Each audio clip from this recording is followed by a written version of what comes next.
Dieu. C'est ce qui a fait que Caïn est parti tuer son frère.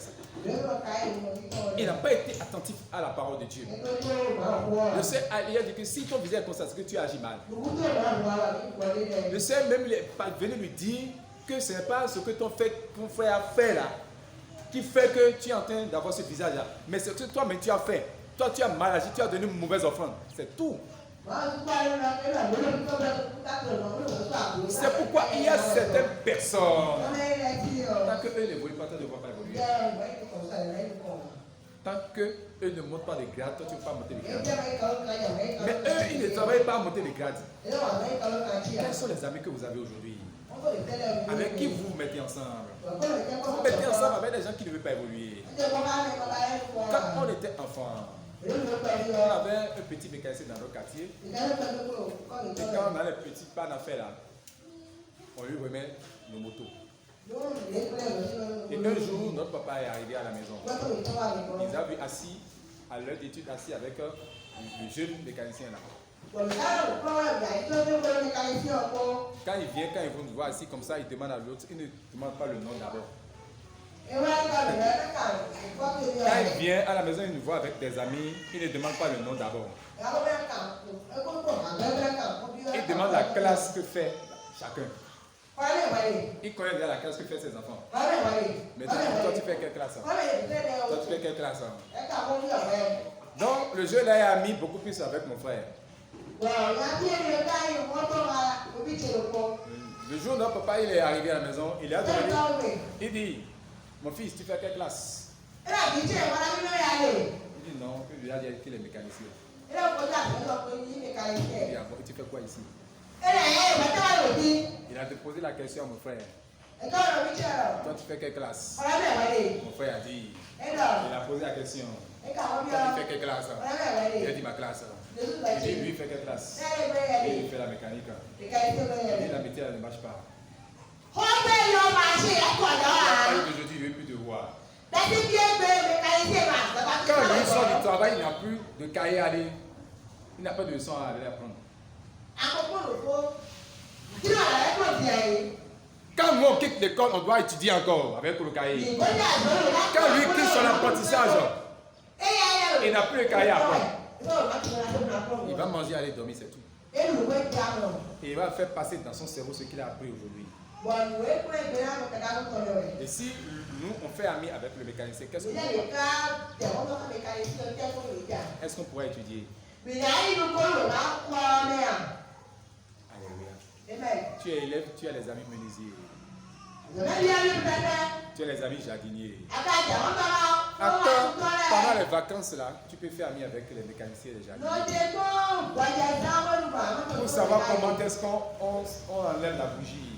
Vous savez comment est-ce qu'on visse les poignées d'une porte? Ça c'est bon. C'est pourquoi dans les pays développés, il y a ces choses-là. Pendant les vacances, il y a ces trucs-là. Ou bien, dans l'année scolaire, on prend une soirée pour apprendre ces petites choses-là.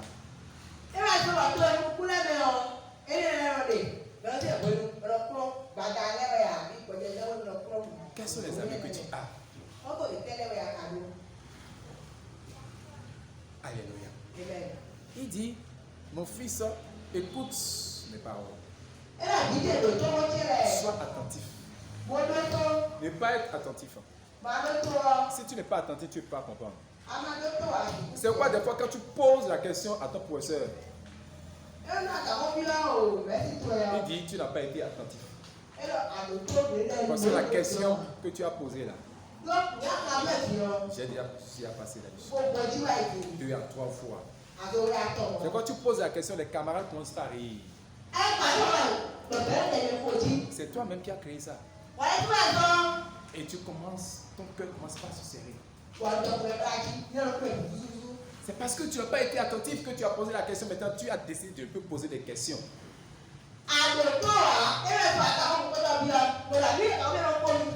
Les camarades ont ri parce qu'ils ont senti que tu n'es pas attentif, mais tout le monde était attentif. Le professeur a passé sur ça 3 fois. Tu n'as pas été attentif, c'est pourquoi tu es venu reposer la question. Et la question que tu viens de poser, ce n'est pas une question de compréhension. c'est une question pour entendre. Alléluia. Ce n'est pas une question pour comprendre. Si tu avais été attentif, tu allais poser une question de compréhension. Si tu poses une question à un professeur et il te regarde et ne te répond pas, sache que tu n'as pas posé une question de compréhension, tu as posé une question pour qu'il répète la même chose.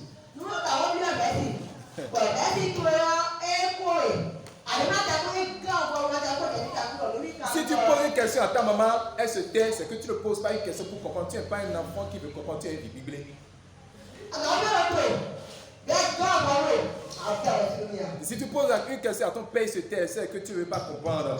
Tu veux pousser la curiosité, tu veux qu'il répète des choses.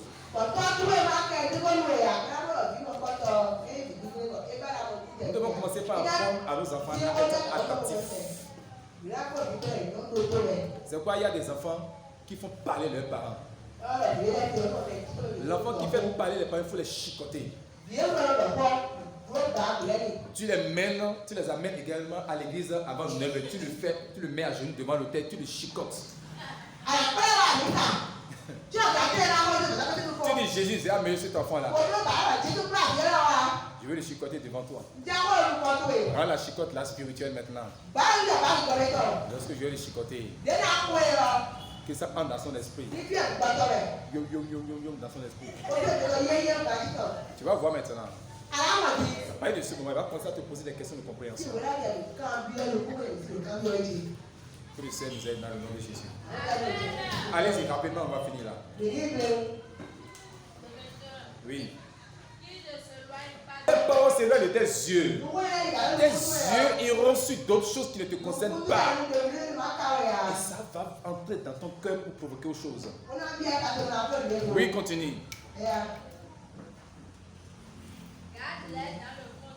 Garde-les dans le fond de ton cœur. Car il n'a pas gardé. Il n'a même pas écouté jusqu'à garder dans le fond de son cœur. Oui. Oui. Car c'est la vie pour ceux qui l'écoutent, ceux qui trouvent la parole. Aujourd'hui, toi, tu es chrétien. Tu as trouvé la parole. Tu as trouvé la vérité. Et ce n'est pas dans le fond de ton cœur. C'est pourquoi la jalousie, la règle, tout ça, c'est ça.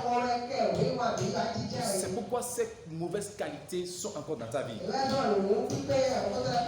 Il est en train de dire, car c'est la vie pour ceux qui les trouvent.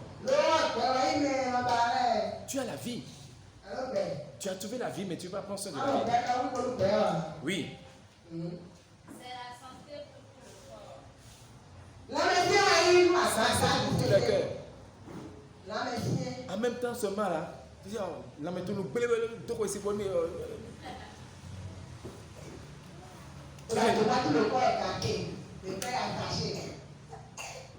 il veut gâter mon humeur. Si quelqu'un s'approche de ton humeur et arrive à gâter ton humeur, attention. Si quelqu'un touche ton humeur, reparfume ton humeur.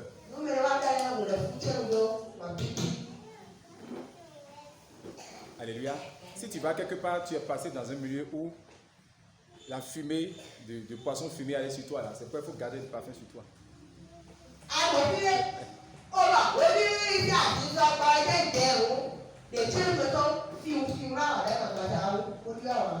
Alléluia. C'est la même manière de la parole. Tu dois avoir une parole. Lorsque quelqu'un vient changer ton humeur, tu dois avoir une parole en toi qui va changer, qui va ramener l'état de ton humeur.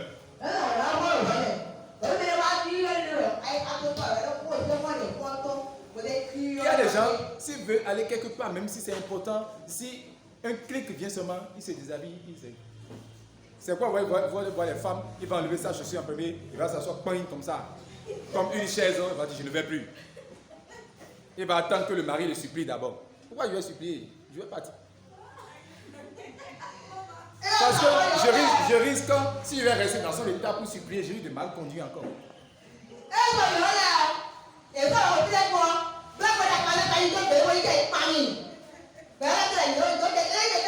Si elle fait ça, je vais lui imposer les mains. Je vais lui prier, je vais dire avant que je le revienne là, que le Saint-Esprit te touche. Bon, il va partir. Et si je pars là-bas, on me demande, maman n'est pas venue, je vais dire, bon, elle est en consécration. là. C'est pas moi, professeur. Par exemple, je parlais ici, tu rentres dans l'état, c'est ça. Alléluia.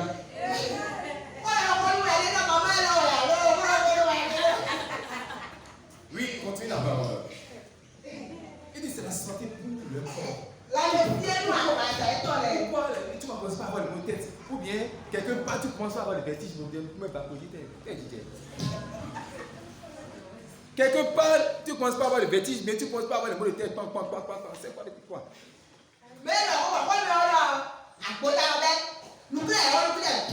Tu vas voir, il y a des personnes qui ne commencent pas à transpirer comme ça. Attention, je prie que la parole et l'esprit de la parole de Dieu opèrent en toi maintenant dans le nom de Jésus. Il dit c'est la santé pour le corps. La parole de Dieu que nous recevons et qui est dans le fond de notre cœur nous amène à affronter toute situation, à affronter toute parole. Oui. Oui. Garde ton cœur plus que toute autre chose. Car de lui viennent les sources de la vie. Si tu ne gardes pas ton cœur, tu vas laisser les sources de la méchanceté, de la haine, de la jalousie couler et tu vas agir comme ça.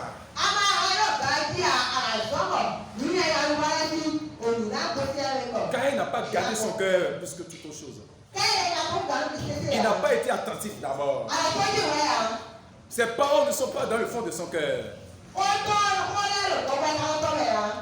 Alléluia.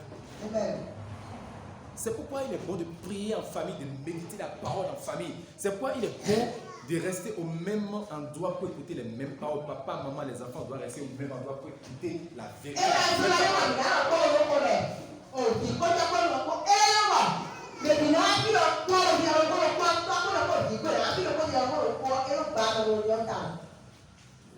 C'est très important, c'est très capital. Parce que l'autre sujet dans la vérité, l'autre sujet dans les imaginations, sont dans les développements de passages bibliques. L'autre sujet dans le développement des passages bibliques. Et tu vas voir que quand tu peux avoir commencé à citer les versets, c'est pas de citer les versets. L'esprit qui est dans la parole, ce que Dieu dit dans la parole là,